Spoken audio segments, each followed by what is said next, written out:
Hey guys, what's up? Happy Sunday, Super Bowl Sunday.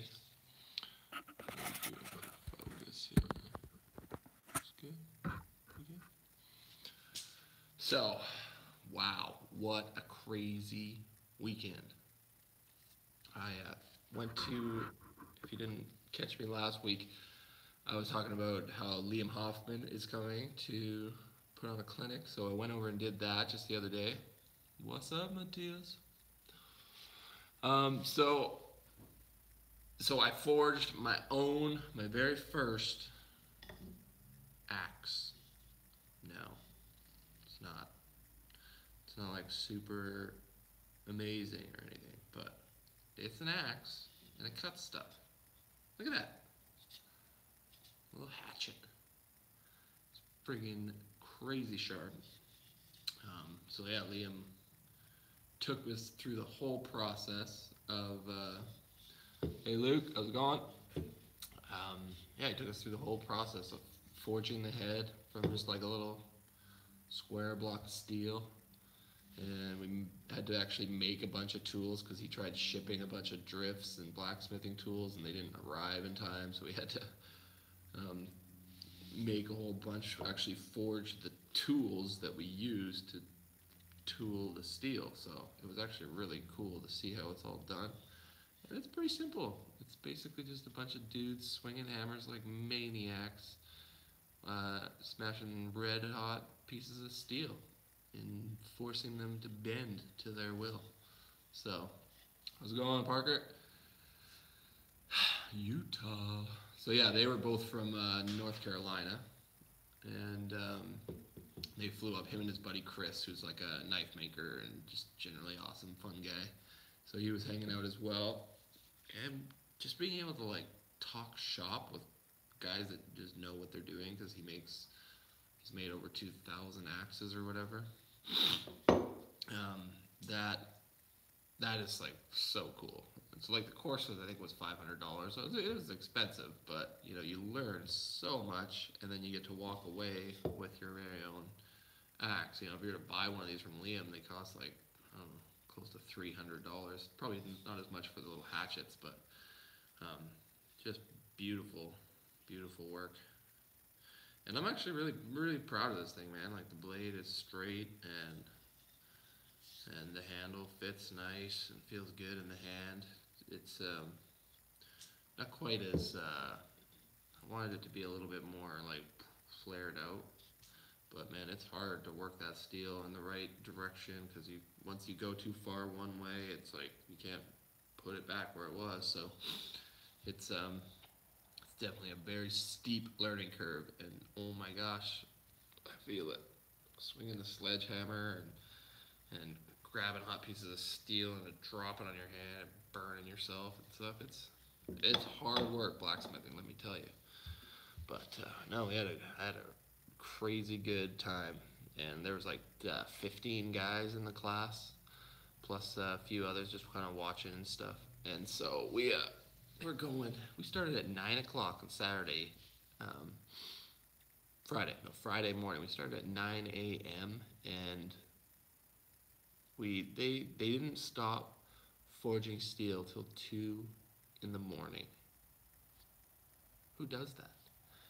Like these blacksmiths were crazy. They were like competing against each other to see who could like take a rasp and like forge it into an axe in like 4 heats and like just crazy stuff. And they started drinking at like noon, so it's like some of the people were pretty lit by the time 2 in the morning came around. They're still holding red hot pieces of steel and things are flying everywhere and they're hitting with sledgehammers and it was crazy. Nobody got hurt though. It was good. Oh, allergies. So yeah, they're actually most people stayed over the night and they're working again today doing some other kind of demo. But we finished our axes yesterday, so I just headed home because I wanted to be with my family. Man, look at that! Got the sweet like forge marks on it. Put a mirror polish on that blade, and man, it is like shaving sharp. Whew, so sharp. There's not gonna be. I guess there's not too many people that are gonna tune in today because it's Super Bowl Sunday. Everybody's probably getting ready for the parties. Anyways, kind of, I'm gonna watch the Super Bowl because what else is there to do? But I'm not really. I'm I'm just desperate for the Philadelphia Eagles to kick the Patriots' ass. I can't. I still haven't gotten over what the Patriots did to us a few years ago. Seahawks. Oh, that was the worst Super Bowl ever. And so, yeah, I've just hated the Patriots ever since then. But they are an amazing team, so hopefully they can be dethroned by the Eagles today. Because, man, to watch them win another Super Bowl, ooh. So, I guess everybody's getting ready for their parties today. So, just a few of us. What's up, guys? So, yeah, the Patriots do need to go down. That's for sure. Stop that. Argentina, man. God bless the internet. Hey, we can all hang out on a Sunday in all different parts of the world. Still trips me out. Have you decided chairs or benches? I'm leaning towards chairs. You know, benches are easier, and so they take less time, and benches look cool. But just from a comfort point of view, benches are kind of like a something you have at camp. You know, like summer camp where my wife and I met. You know, all their staff did bench dining area was all benches, right? And it's like it works in a pinch, and you know you can cram a lot of people onto a bench, but really like to enjoy a good dining experience at a table like that, you kind of need your own chair. So I'm gonna do chairs, but what I'm planning on doing is building a bench seat along the wall with the two transom windows that I put up higher. So the table's actually not going to be centered in the dining room. It's going to be kind of slid to the one side, and then it'll have like a bench seat built along the wall, and maybe wrapping around the one end, so that I can put like cushions on it and actually have like a really comfortable like booth seat, like a restaurant kind of a thing, with like a back cushion and everything like that. So it's really like a comfortable spot where you know want to sit, and you know you can have your computer there and work there on a sunny day because it's such a beautiful room. Like there's so much light coming in there. It really like everybody wants to be over there, right? It's like a sunroom. So when the weather's nice, I want that to be like a really comfortable spot where people can just hang out. So I want to build really comfortable chairs, so that people aren't, you know, like, oh, let's move to the living room after we eat because these chairs are uncomfortable, or I'm sick of sitting on a bench, right? So I'm gonna do chairs. So I'm thinking 6, man, that's a lot. Well, technically, if we do a bench seat on the one side, I'd only need 4 chairs, one for my wife, one for myself, and then 2 for the other side of the table.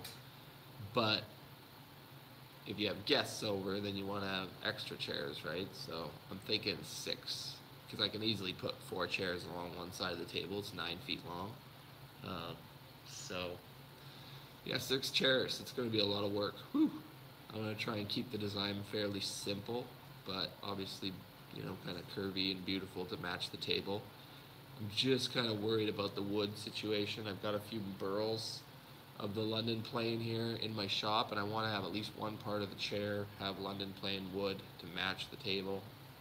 Um, but, you know, if you did chairs out of different wood, it would still look cool because they'd be in the same style, right? So you know me, like I'm not opposed to using multiple different types of wood in each project. I actually try and do that most of the time. I like the contrast. I like the diversity.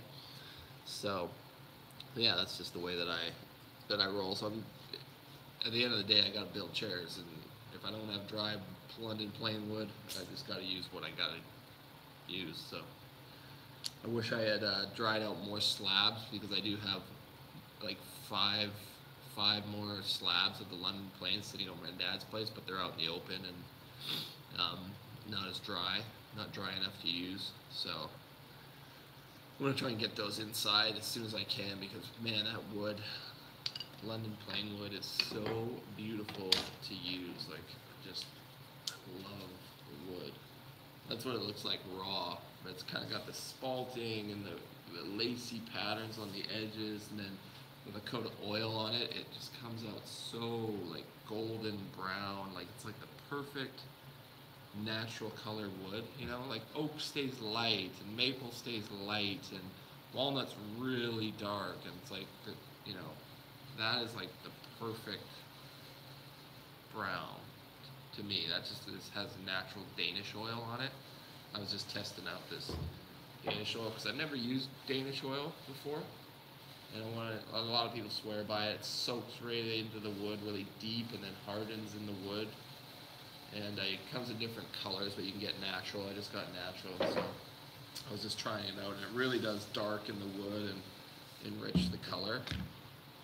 And then you could put a clear coat over top of it if you want to. So it's pretty nice. I think I'm probably going to use it on future projects for sure.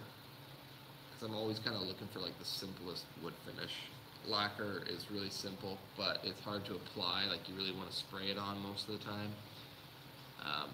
And it stinks a lot, so you gotta wear a respirator. This isn't as bad.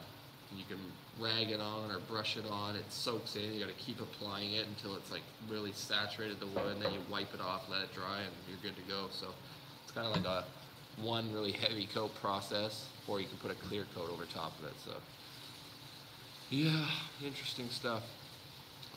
Now back to my little axe forging clinic thing here. So this is what we made, and the awesome part was that we had to make a bunch of extra tools because the tools didn't show up in the mail in time. And so we had a bunch of these drifts just like laying around, and Liam didn't need a bunch of them because he had sent a bunch in the mail that actually showed up while we were already started on our axes. So we had like all these extra tools, and so I asked him, I was like, hey, like, what are you doing with these drifts? Like, can I have one? Can I take one home with me? He's just like, yeah, sure, man. He's like, I don't need them, right? We just made them for that class. So I got to take home a set of the drifts. Now these, if you don't know anything about blacksmithing or tool making, these are the drifts that you use to punch the hole through your blade, through your block of steel. And it's really simple. Like I've watched a few people do it on YouTube and stuff like that, and I was like, man, that looks intense, you know, all this like hammering and stuff like that. You could screw that up really easy, but it's not that hard actually. Like as long as you're holding the tool in the right spot and holding it steady, and you know you have a guy that swings for you, right? So you have like the piece of steel actually got this.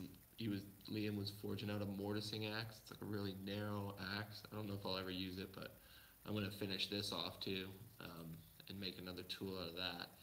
And so, you know, one guy's got the tongs, right?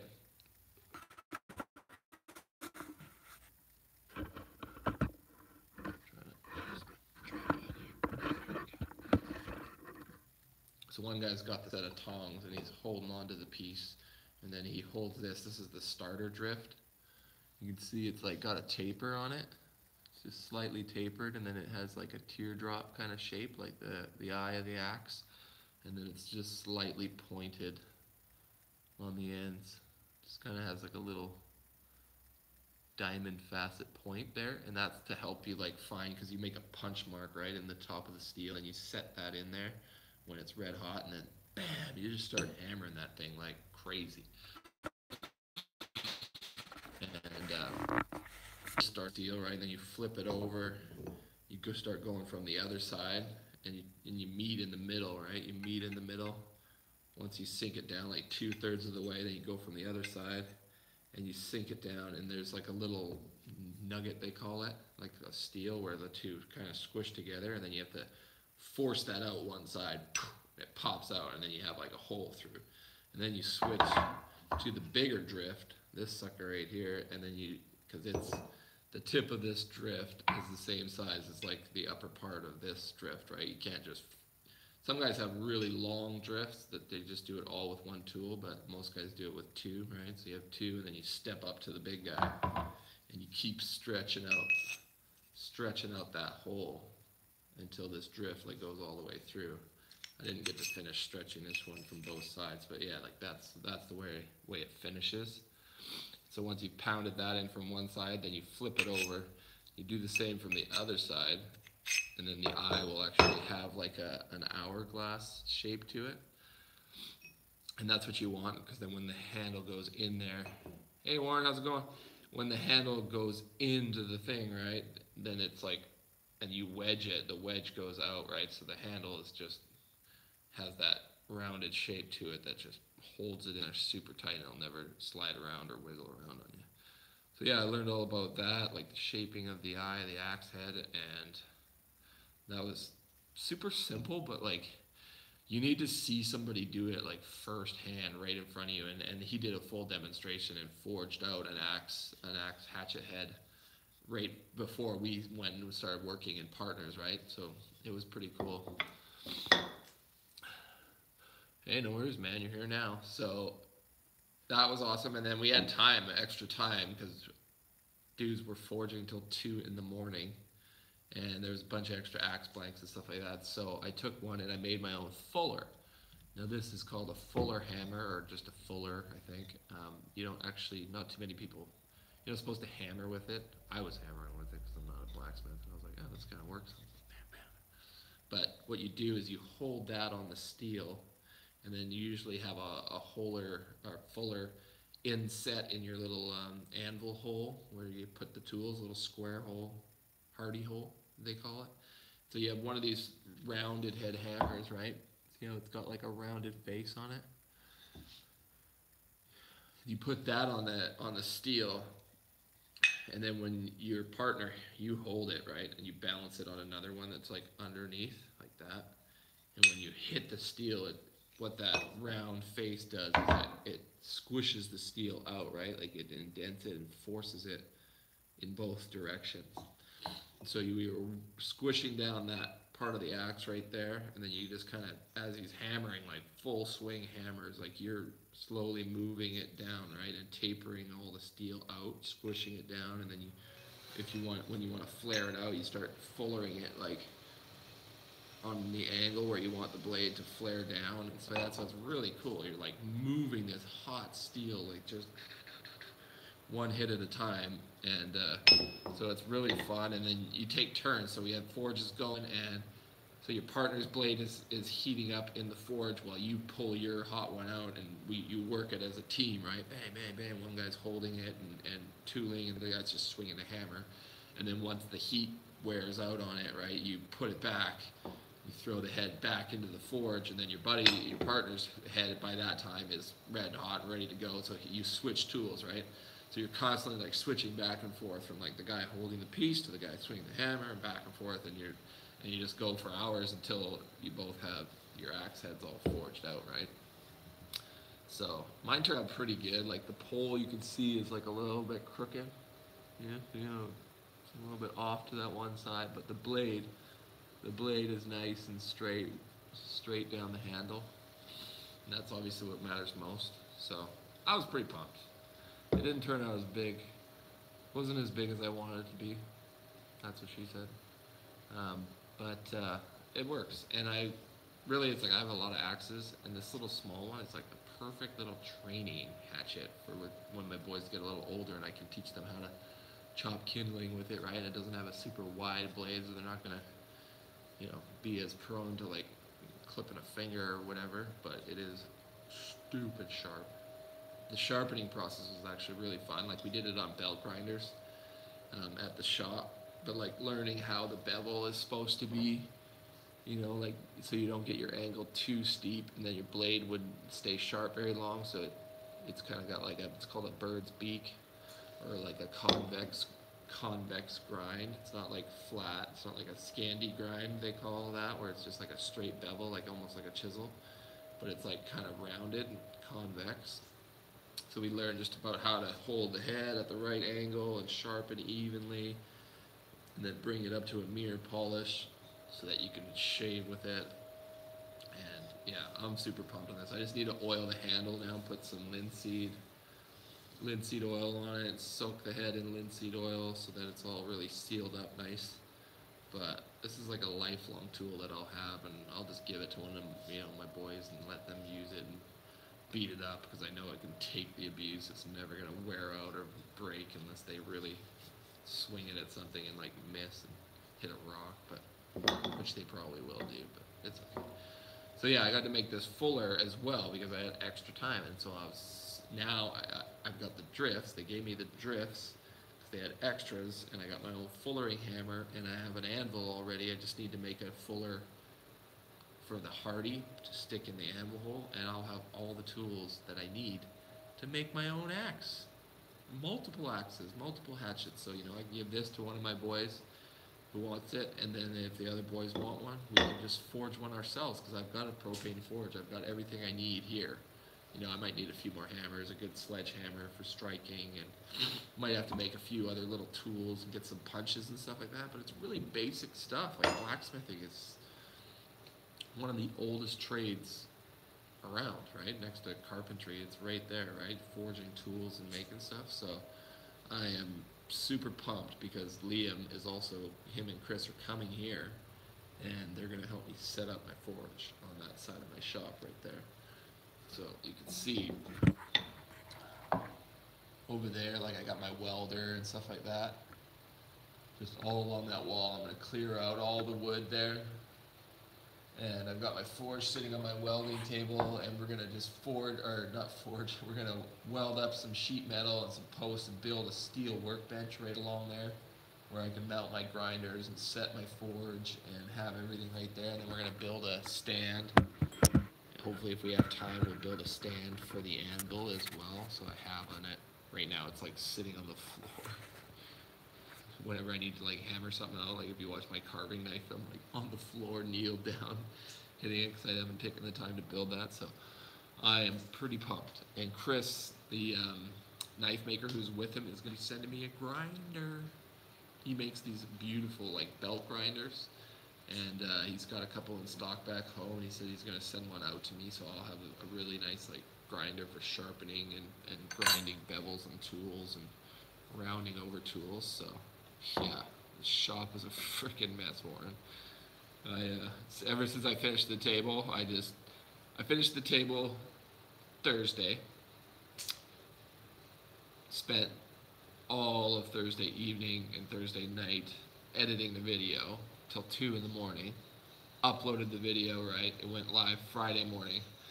Got about 3 hours sleep. Had to get up at like 5:45 and load up a sleeping bag and tools and everything that I needed to go and spend a couple days on Salt Spring Island, catch a ferry over there, right, be there Friday morning by 9 o'clock. So I haven't even touched anything in my shop since I finished building the table last week.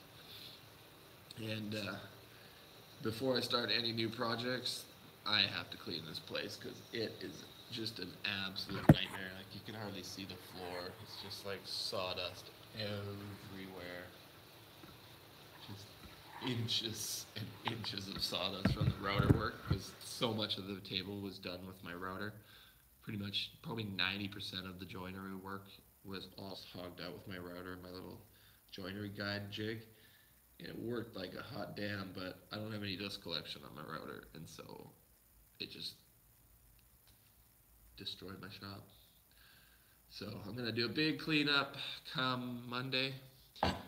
Hopefully if I have time, and then we can get to work. I think Liam's gonna show up on Monday or either Tuesday morning. He's just finishing up with the clinic over there on the Gulf Island, Salt Spring. So it's gonna be a good time. I have 2 guys helping me. I'll get a bunch of steel from the steel metal supermarkets place here locally. Get some sheet metal. They have like a huge shear, right?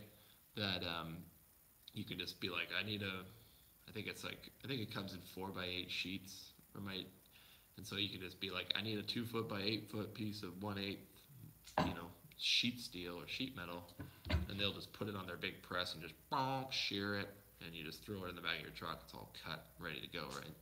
They just charge you like a couple bucks per shear, which obviously you're gonna do that because what else are you gonna cut 1/8 sheet steel with, right? Angle grinder.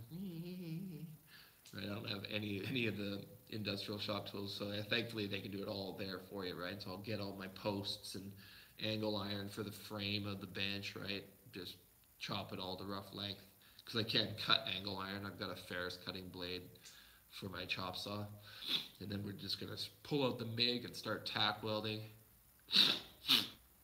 tack welding everything together and weld up the bench and like get a welding table set up, and it's gonna be sweet. I'm gonna finally have that side of my shop finished and be able to forge tools.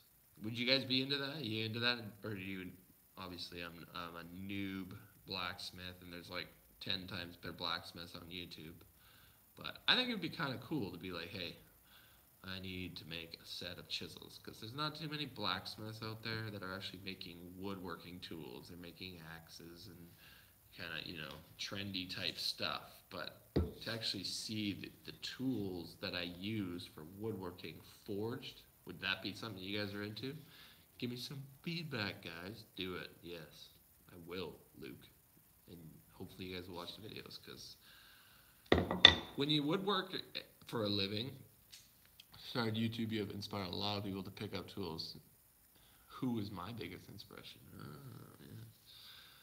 Well, honestly, I don't know any too many. I follow a few guys like on Instagram and stuff like that, like modern woodworkers and stuff like that.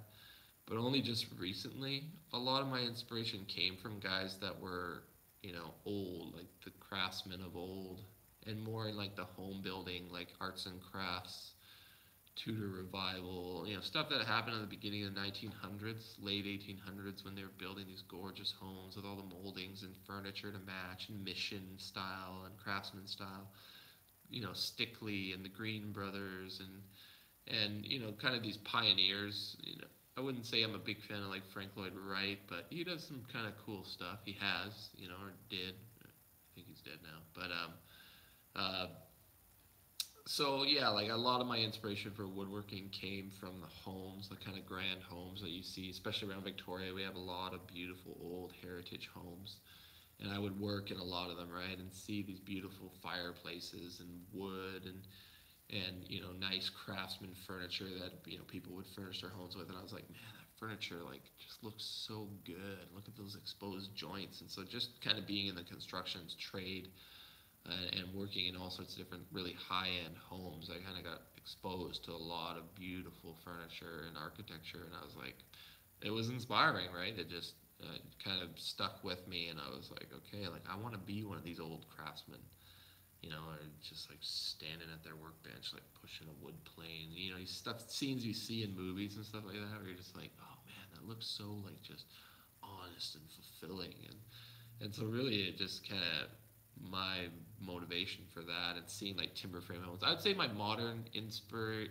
people that were big inspirations for me to start woodworking were people like Ted Benson. Ed Levine, or Levin, I don't know how to say his last name. Jack Sobin. These were guys out east, like New Hampshire area, um, back in the 70s that started restoring all these old timber frame barns in the United States, and reviving the timber framing craft of building a home with timber frame, right? Like in Europe, it's like people still timber frame, and they always have, and you have so much history there. But over here in North America, we don't have that, right? And so that history has undergone like a big revival from the 70s until now, and people are all excited about timber framing. So I first heard about timber framing, which basically was like the kick in the ass that got me into being like, I want to build homes differently. I want to build homes like that, using big beams and joinery and like real honest carpentry work, right? Not just like nail guns and saws and drywall and that crap, right? So yeah, I'm still on that process of trying to like move into being able to timber frame my own home, right? I've done some timber frame stuff, built some gates, and put a big beam in my shop here, and done some small projects. But I want to really be able to, once I acquire some land, to timber frame my own home, like from scratch. Like hopefully mill a bunch of the wood right out of the trees on the land, and like I'm there. I'm ready to go. I have all the tools. I just don't have the money to buy the land. So we'll get there eventually. And when that happens, man, then we're gonna have it, right? What's the most difficult thing you have built? Um,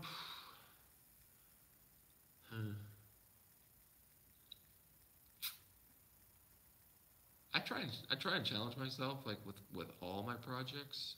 Um, pretty, always push myself.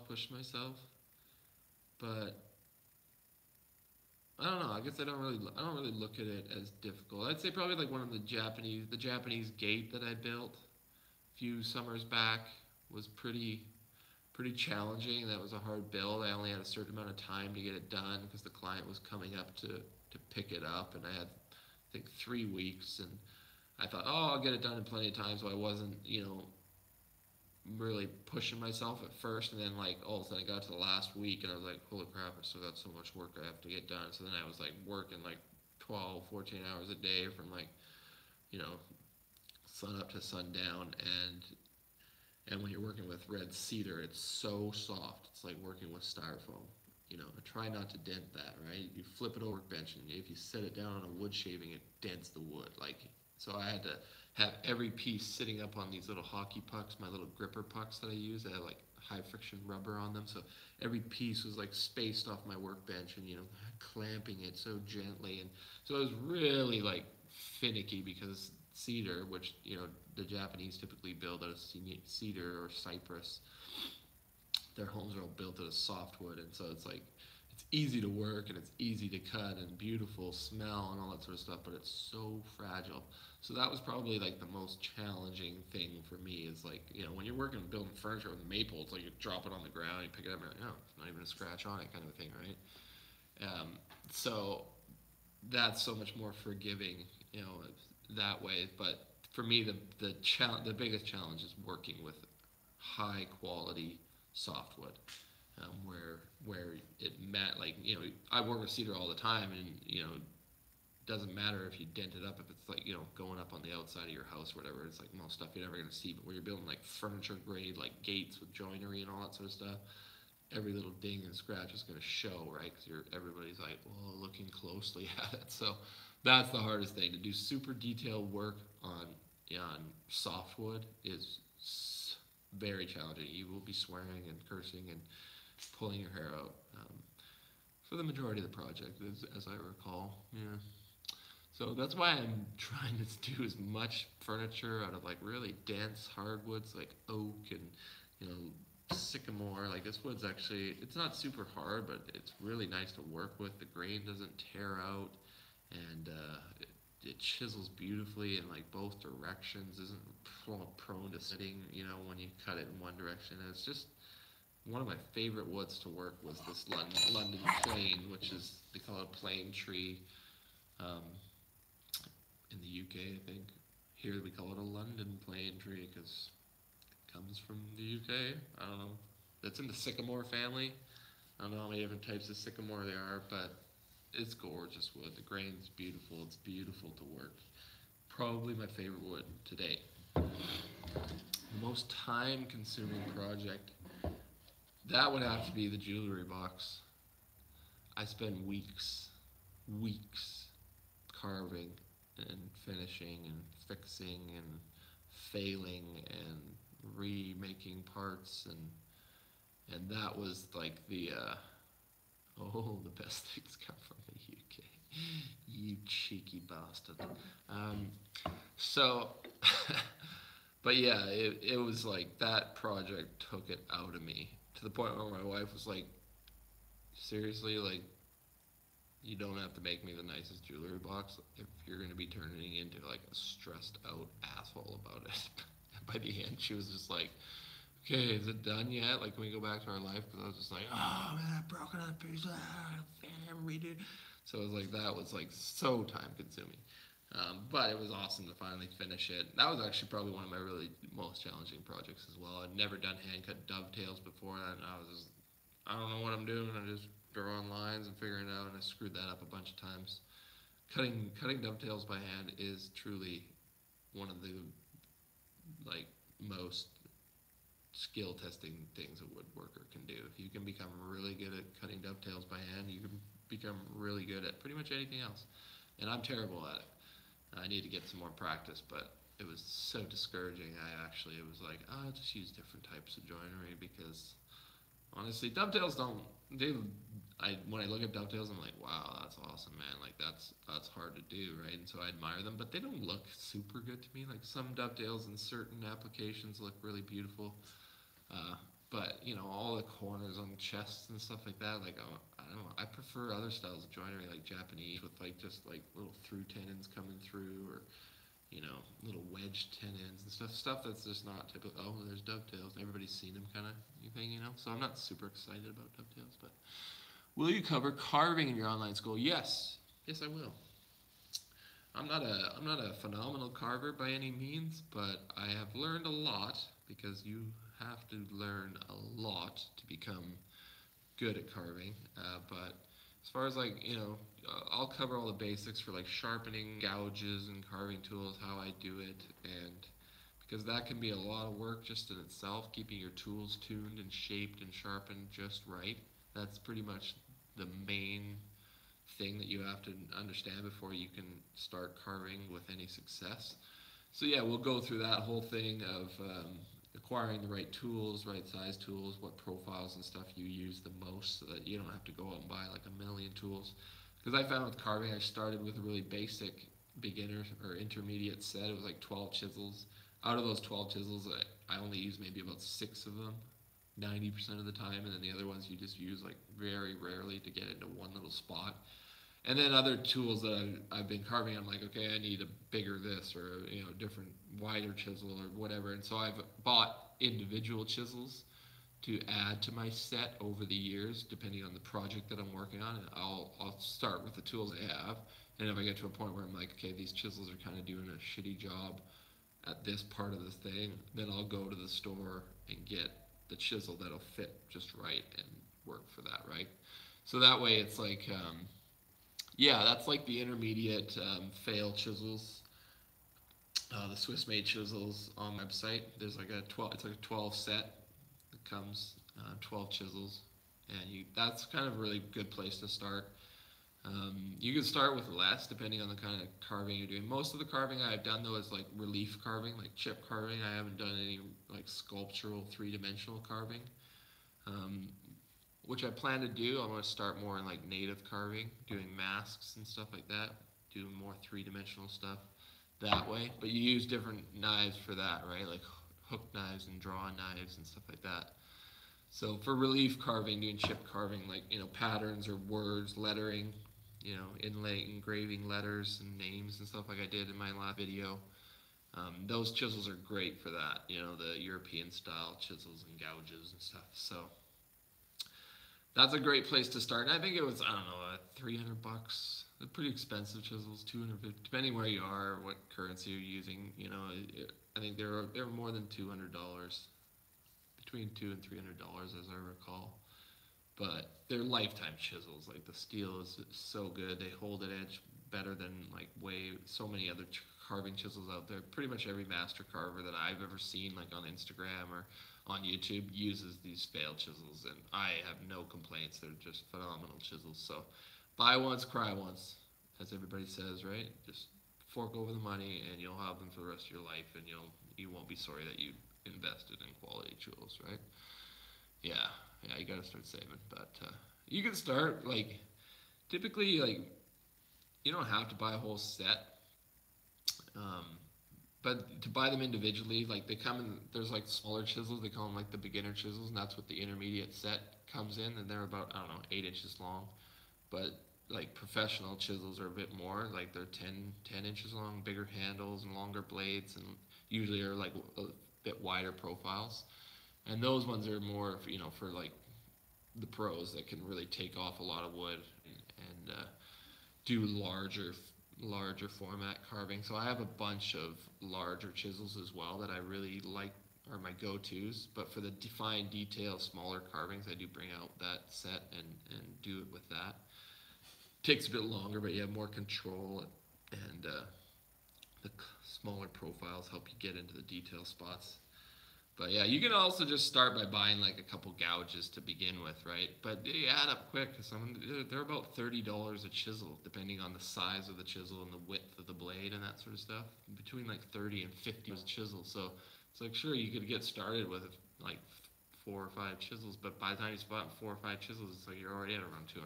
So you get a better value if you buy a set, right? So, but yeah, man, so many people are like, oh, how do you do budget woodworking? I'm like, man, you don't do budget woodworking. It's just, it's impossible unless you want to build pallet furniture. Like, woodworking is an expensive trade or hobby to get into.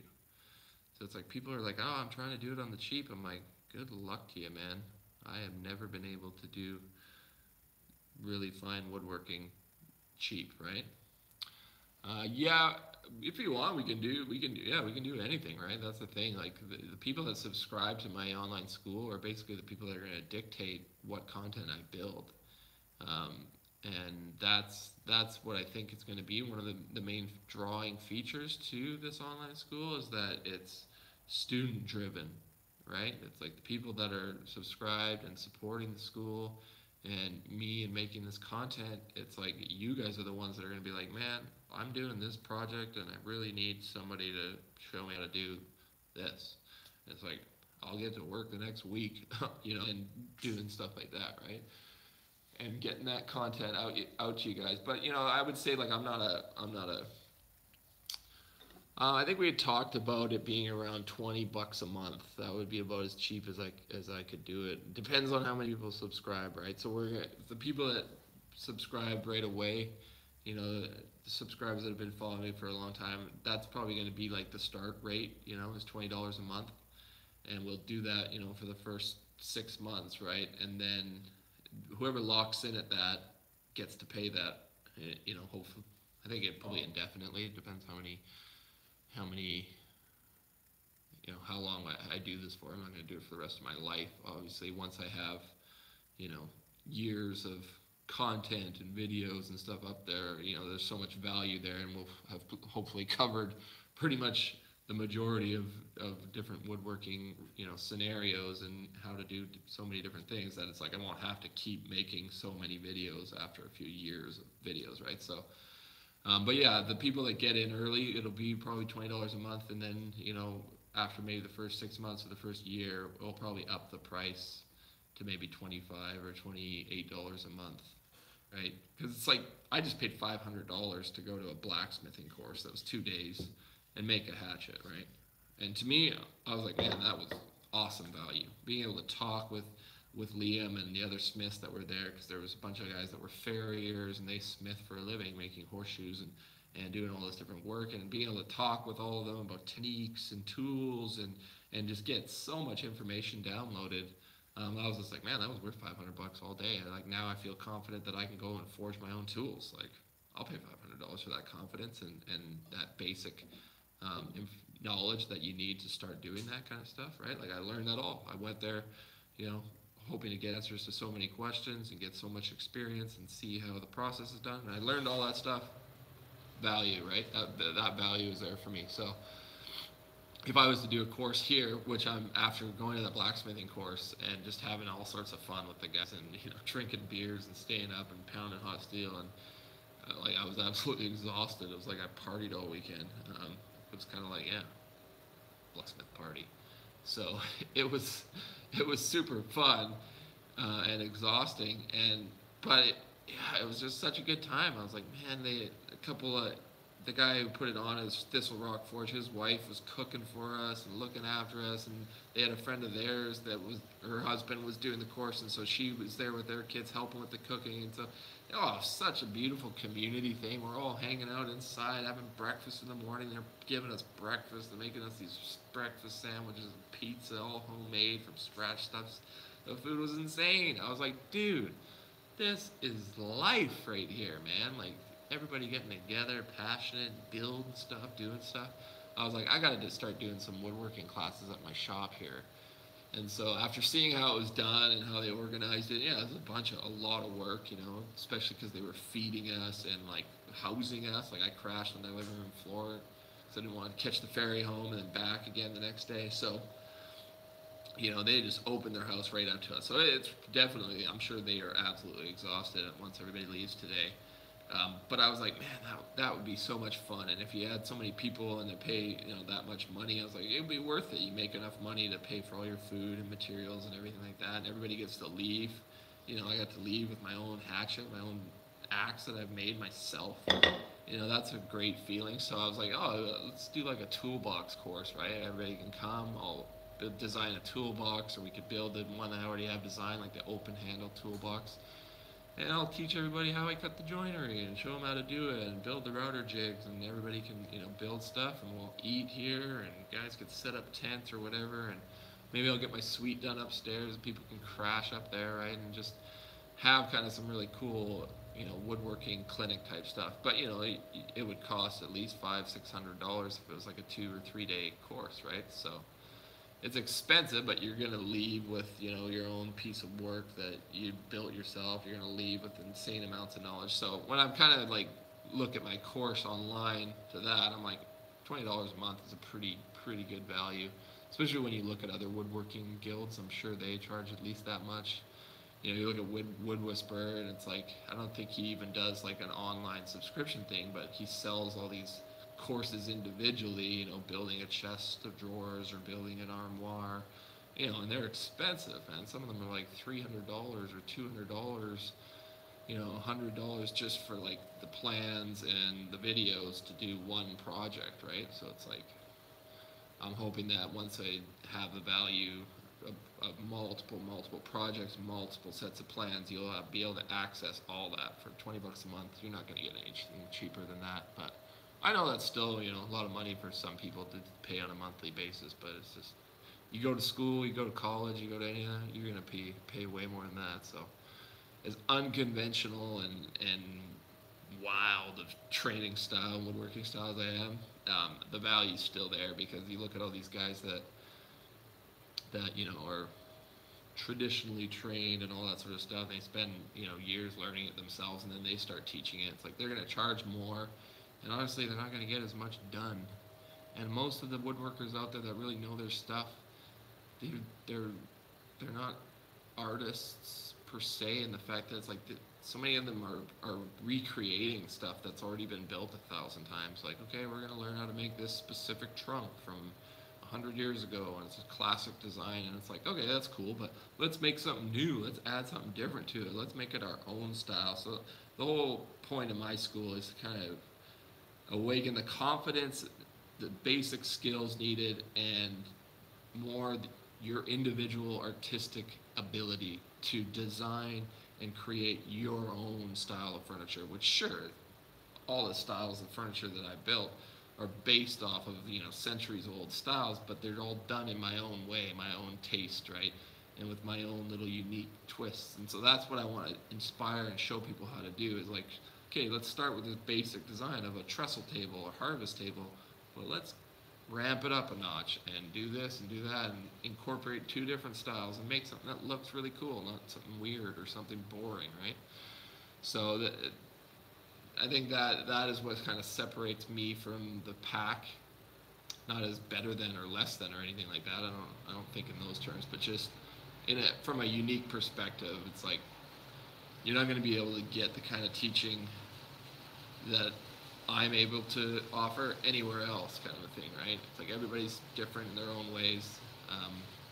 But yeah, I'm excited to be able to show people through either clinics that we'll hopefully be able to do right here on site, but mainly through walking people through the process and doing series type videos in depth from the design right to completion.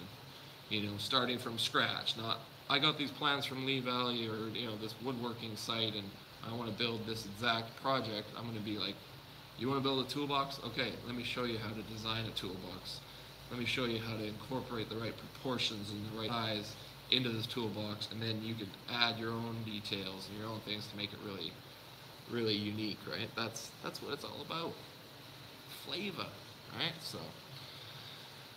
So yeah, I'm excited, and I have a shit ton of work to do to get all the videos ready. I've got to still edit all the videos from the trestle table build.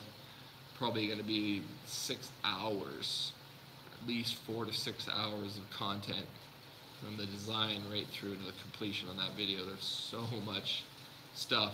As I was going through, I just had the camera on the whole time, was mic'd up and being like, this is what I'm doing here, this is how I'm cutting it, this is, my thought process, just get it done, this step followed by this step. So the whole thing is right there, right? So there's not going to be this like, oh, just figure it out type stuff, or here's the plans. It's like, we're doing this, right? And once you've done a couple of projects, people that are subscribed, they're not just, hopefully not just watching the videos to like store it all up here and build one day. Hopefully you guys are actually being like, okay, I have the wood for this table, or I'm getting the wood for this table, and I'm building this table and watching. And so it's like they're going to be doing it as they're watching the videos and having me walk them through it. And then once you've done a few of those, March 15th is going to be the launch date. Hopefully I can get a bunch of stuff queued up, ready to go. My business partner's working on the website and everything right now, building that out. He's going to hopefully have that done by the end of this month, February, and then we're going to just be uploading content, fine-tuning it, getting it all ready and set up, ready to go, and then boom, we'll launch March 15th. And see what happens, right?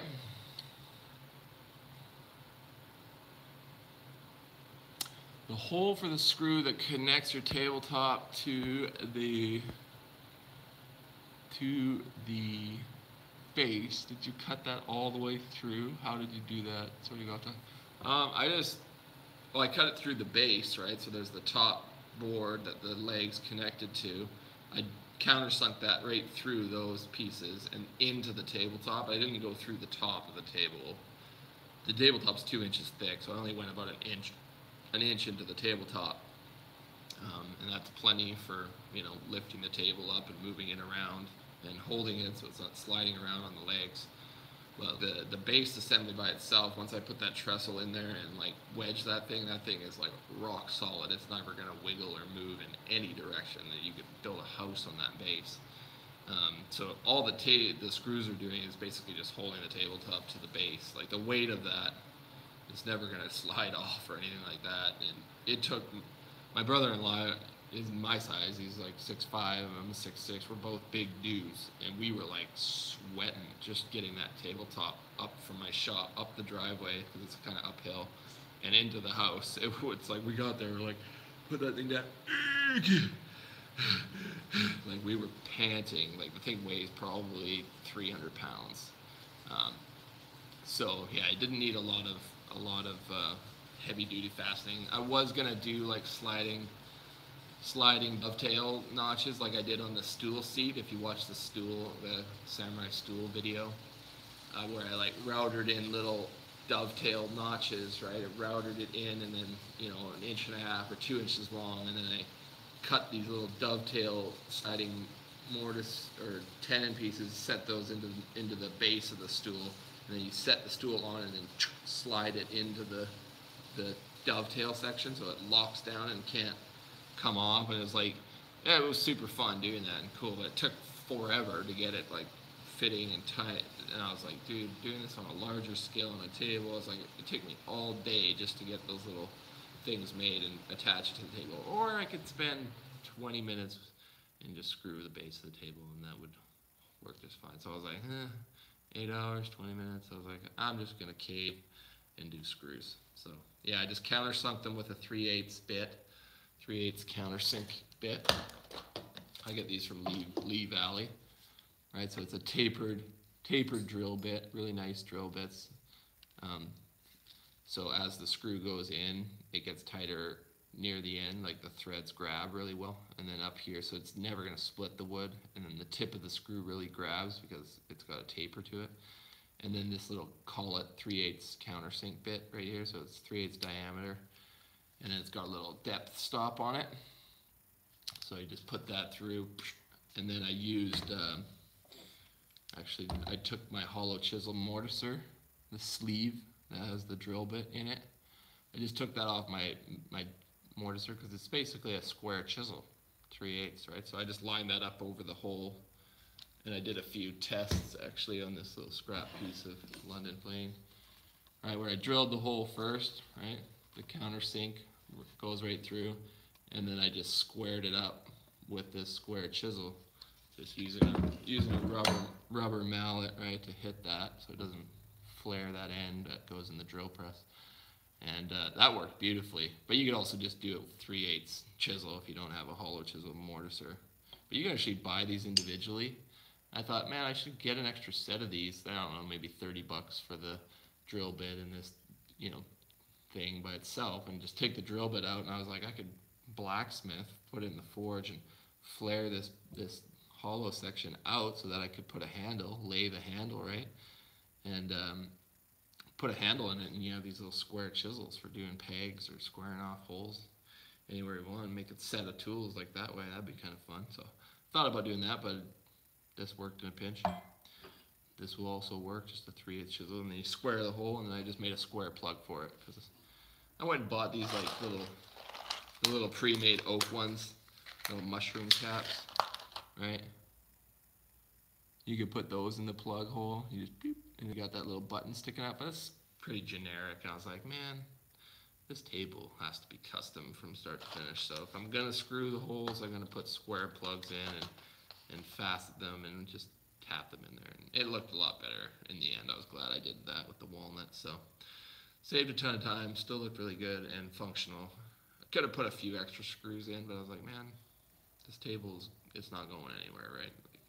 I could run and jump up onto that table and dance a jig, and it ain't moving, so. And I just really wanted to get it done. That was actually, for the size of that project and the sheer awesomeness of it, it only took me about a week. Took me about 2 weeks with the video editing and getting it all finished and into my house, everything. But that was with like really in-depth video. If I was just building that would have been about 40 hours work. Just solid like carpentry only work.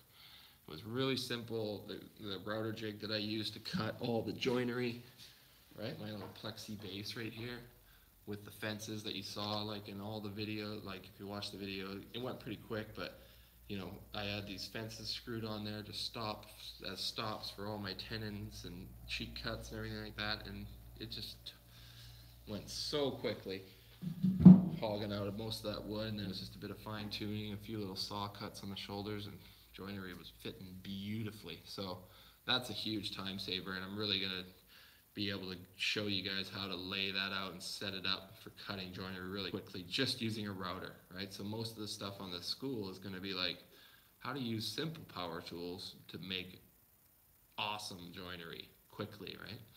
So just kind of innovative, yet not super complicated jigs and systems that I have found save you a ton of time, but keep that quality, the high quality, right?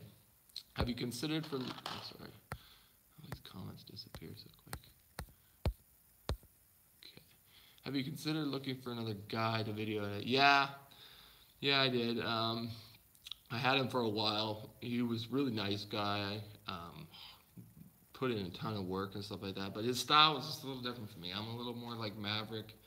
Let's just get it done with this camera and this mic, and he had like all this gear and rigs and like was like a professional guy, right? It was almost too professional, and like processing and doing all these things with the video editing. I'm like, man, I just use like this Final Cut Pro software and throw it in there, edit and upload it. Like it's not, and he was just a little too.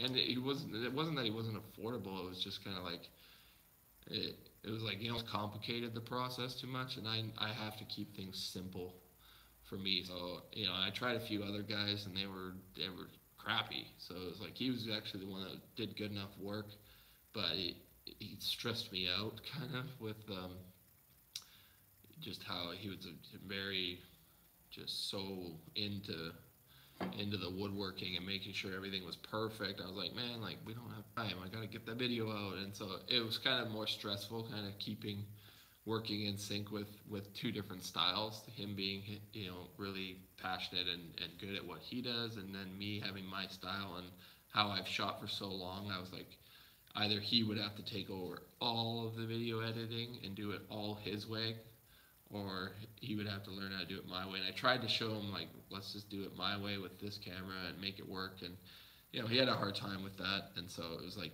it just didn't work out. But we weren't. We're still buddies. We still keep in contact with each other, and he's a woodworker and stuff like that. Hopefully, we could collaborate on some cool projects. He builds hollow core surfboards and cool stuff. So, but yeah, I'm still trying to find somebody that I can work with. But honestly, I think I need more than a cameraman, because that kind of kills the samurai style of videos that I make. It's hard to be like, here, watch one of my videos now, replicate that. Everybody has their own style when they're making content, media, or film, whatever you call it. So I need to keep that. I need to keep doing that. What I need is like an apprentice, somebody that can come and keep my shop clean and do, repetitive tasks, sanding and prep work and flattening slabs and help me with the actual woodworking side of stuff. That is like what I need the most, is like somebody that I can actually teach, that's passionate about wanting to do what I do. Not like, hey, I want to learn how to build a house, and it's like, well, I can do that, but I mostly do furniture, so and joinery and very unique stuff, right? So if I hire an apprentice, it has to be somebody that's not afraid to kind of follow my path, right? It's like you're apprenticing them to be like you. So it's like it's hard to find young guys that want to learn woodworking the way that I do it, that want to actually become a YouTuber, that want to put themselves out there and do what I do, right? Because that's what I'm teaching. I'm teaching business, how to market yourself on the internet and gain influence and really build momentum and do stuff, right? So I had to let him go as well, because his heart wasn't in the work. He was into acting and film and wanted to become a film star, and so I was like, okay, well, maybe that'll work. Like, you're not afraid to be in front of the camera and do stuff. But he wasn't passionate about woodworking at all, and so that was another big disconnect. Is that it was like I just couldn't transfer that energy and excitement about the craft to him. He was just kind of like, okay, tell me what to do, I'll do it. He was good, hard worker that way, but yeah, wasn't passionate about woodworking, and so it's like, it's hard, man. It's hard finding the right people. Anybody who's run a business knows that. And the way that I'm doing stuff, it's kind of pioneer type stuff. Everybody I run into, they're like, "You make money on YouTube?" Like, people still don't understand like how the modern market and business world works. So yeah, no, it seems like there's so many people out there that are like, dude, I'd come from over the world, across the world to be your apprentice. I'm like, man, like I can't really bank on that, because if it didn't work out, I'd feel like a dick sending somebody home after they like work their ass off to get over here. So I have to kind of find somebody locally, but locally it's like people are like, oh, that's cool, I like that, but they don't want to do it. They don't want to come work. They don't want to, or they don't want to be on camera or put themselves out there, and it's too much for them in one way or another, right? So eventually I'll find somebody that's. I was working on one young guy, works at the college, or he's taking a fine woodworking course at the college. He's come out to a few meet and greets, and I was like, you want to come and be an apprentice? He's like, oh, well, I said I'd go back to work for the other company I was working for, and I was like, what do they pay you? And he's like, oh, like $15 an hour. I'm like, I'll pay you better than that, and you come build kick-ass furniture instead of playgrounds or whatever. And he was like, oh, well, yeah, I said I'd go back to work for that. I'm like, okay. It's like, sometimes, I don't know, these young guys, I guess they're not too smart these days. So I don't know how to bait somebody in that's like pumped about woodworking, that actually wants to work with a samurai. Sure, I can be a bit of a dick sometimes, but I've never yelled at anybody and stuff like that. Yeah, if you have somebody local, right? Locals, send an email to samuraicarpenter.com or Facebook, right? I think I might put another video out there, like I did a year or two ago, trying to find an apprentice and see if something works out. But yeah, it's tricky. You would think like locally, if you're into woodworking, you would know of my channel, and you obviously know how to get in contact with me if you've watched my channel, right? Go on Facebook, Samurai Carpenter, right? It's pretty easy. Send me a message. And be like, hey, I really want to come work with you, can you try me out for a weekend or whatever? I'd be like, sure, see if there works. If you've got a good work ethic and you're into woodworking, awesome, right? But nobody contacts me, nobody locally, anyways. So yeah, it seems like altogether in Victoria, people just are not into doing what I do. Everywhere else I go, like Seattle and stuff, it's like meet and greets, tons of people show up and are pumped and like super excited about stuff. And it's like I did a meet and greet for my shop tour, like to like if you come to this meet and greet, you can come hang out at my shop after. And I was like, that one kid and one of my other buddies that I met through my kids at school who's into woodworking. It's like two guys showed up. I think maybe I had nobody even want to come and have a shop tour and hang out for a day and do stuff in the shop locally. So it's weird. I don't know how to drum up interest here in Victoria in woodworking, but seems like people are fired up about it in other parts of the world. So yeah, maybe I'll find somebody eventually. But it is tricky being a YouTuber. People, I guess, are intimidated. When they beat me or if they follow my channel for a while, and it's just like, man, put my pants on one leg at a time, just like everybody else. Like I'm just a woodworker, just a guy, right? So it's not a big deal. You learn eventually. I'm still learning, right? It's like, gosh, but kids these days, don't make them like they used to. Something will work out eventually. I'm not too worried about it. We'll find the right thing, and hopefully eventually I'll have a huge team. Like that's my goal. I don't know if you guys follow like Offerman Woodshop. Nick Offerman, he's an actor, Hollywood actor. He's got a whole team of people that build these live edge tables and furniture and cutting boards and stuff, and they sell it on the internet.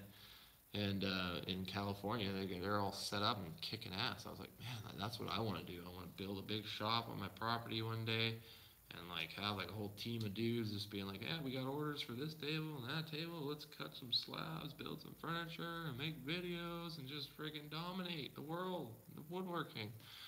But I guess it's too scary for some people. But eventually we'll get there.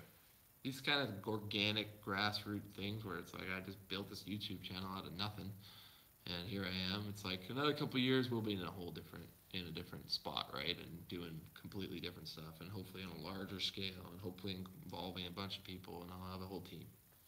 But it's gonna take time, right? It doesn't just happen overnight. So Samurai has to be patient. I always look at my face on the screen instead of looking into the camera lens. It's really hard doing this whole like selfie live thing. I was trying to focus on the camera, so it's like I'm not talking to myself, I'm talking to you. Anyways, it's been over an hour, guys. It's been fun hanging out. I'm glad you guys could deal with my little schedule change there, but we'll go back to Saturdays from here on out. Saturdays at 11, if that works out for people. It seems like there's only 6 to about 12 people that watch every single Saturday. So if any of you guys are like, I just can't make that time work, shoot me a different time, and we can maybe play around with different times that would also work for everybody and get more people tuning in to these live feeds. Or maybe there's just only 6 people that give a shit about live feed hangouts with the Samurai. Whatever. I'm cool with it, and I greatly appreciate your guys' support. Let me know if there's anything I can do as far as information and training in these live feeds, and I'll do it. But it's also just fun hanging out. At first I was like, oh, the technology and getting all the live feeds set up was actually kind of stressful for me. But now I've got the system figured out and it's working, I'm actually just really looking forward to hanging out with you guys every Saturday now. It's fun, right? You're not the chattiest bunch, but you'll learn that we're having a conversation here. So feel free to comment more, give input. You can even crack jokes and make fun of me. I like sarcasm, all that sort of stuff. And yeah, it'll be like just bros hanging out. Maybe we could do a later hangout if that works for most people around the world. Then we could crack a few beers. That'll be fun, right? But middle of the day on a Sunday or afternoon, it's like sitting here drinking by myself. I don't know. It doesn't have the same feeling as in the evening, right? Civilized. I don't just drink in the morning, right? 5 o'clock. Anything after 5. Earlier hangout might work better. What time is it there in Argentina? Yeah, it's got to be pretty late there. We've got our drinks here. Ah, yeah. I guess it is 1 o'clock on a Super Bowl Sunday. I could start drinking, but I was drinking pretty heavily at this blacksmithing workshop. It was just like beer all day, swinging a sledgehammer. It was A little much, man. I've never been such a partier guy, but that was crazy. Blacksmiths know how to party. Um, it's kind middle of Saturday, so even later. Yeah, see later. Yeah, maybe we'll do like a 5 o'clock or three happy hour. Hey, Pacific time. What's that? I don't know. 4 o'clock, 5 o'clock. I guess is happy hour. I think 4 o'clock would probably work. I'd definitely be down to crack some beers at 4 o'clock. If that works for people. But I think people on the out east, right? It's like a lot later there, which might be all right. Some people might hang out at 10 o'clock at night. So, anyways, maybe we'll try a different one. I'll shoot you a post on Patreon if we're going to change the time again for next week. If not, I'll see you.